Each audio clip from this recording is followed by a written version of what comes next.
Hi everyone, Alice Psych here. I have a quick video for you today for informational purposes only.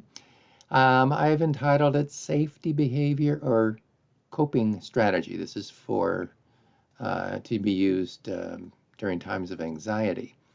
So what are safety behaviors? So in this context, they are behaviors that may give you or seem to give you temporarily, give you some relief or reduce anxiety. So relief from or reduce anxiety. Now, the problem is that these safety behaviors, they don't give you the opportunity to actually experience fully and ultimately deal with the anxiety. So say if you were going through exposure therapy. Okay. Now, basically, the idea behind exposure therapy is to learn to accept the anxiety and ultimately learn that the anxiety is not dangerous, and then it becomes uh, easier to tolerate.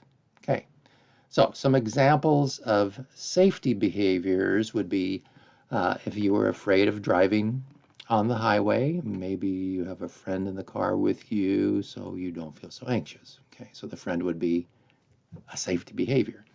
If you're feeling socially anxious, you may avoid going to social events. Now, in terms of fear of public speaking, a real common fear, you may avoid looking at the audience when you're talking. Fear of small places, you may take the stairs, instead of the elevator, if you're claustrophobic. And then the list goes on and on. Now, I attended an online webinar not too long ago about anxiety disorders, and I pretty much agreed with, what the presenters had to say. However, I didn't agree with one thing. In my mind, what one person might say is a safety behavior, another might say is a coping mechanism, or at least I might say is a coping mechanism.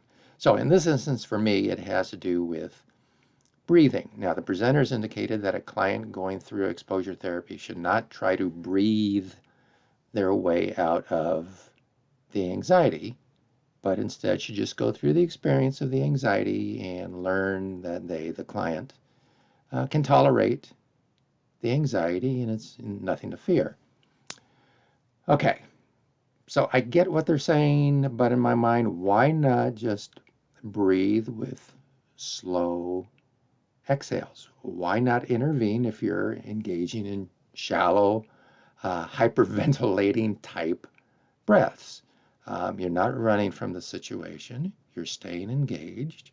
You're still going to learn that the anxiety is not dangerous. Plus, you've put a technique in your toolbox that can be used easily.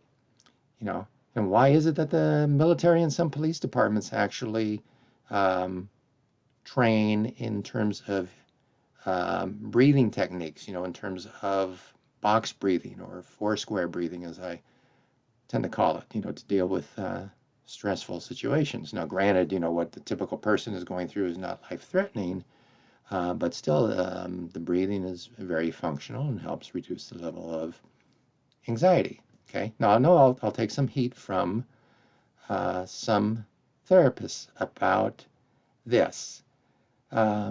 But as I was going online, there's a lot of information out there saying, don't breathe through the anxiety. But I did find some that did say, yes, breathe through the anxiety. Uh, One of the books that I looked at, it was called Outsmart Your Anxious Brain by David Carbonell. He mentioned the uh, the law of or the opposite rule, I think is what he called it. So if your body, during a time of anxiety is getting like real tense, well, you might just want to see if you can just loosen your body. And if a time during anxiety is you're taking shallow, hyperventilating type breaths, well, okay, well then maybe you might want to slow your breathing and just exhale. And he actually was kind of on the the same page that I am in this regard. So it made me feel a little bit better. So my thought is that breathing can be used as a coping technique and shouldn't automatically be written off as a safety behavior that you would try to discard. Okay. In fact, I would recommend practicing using breathing techniques, whether it be, belly breathing, 4-square breathing, 4-8 breathing, etc. There's a lot out there that you can investigate. But I would practice using them every day and even imagining using them in times of stress.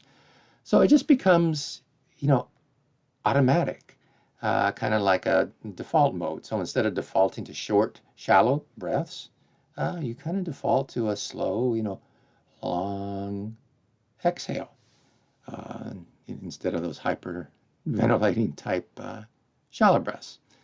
So default to the slow belly breaths with a long exhale.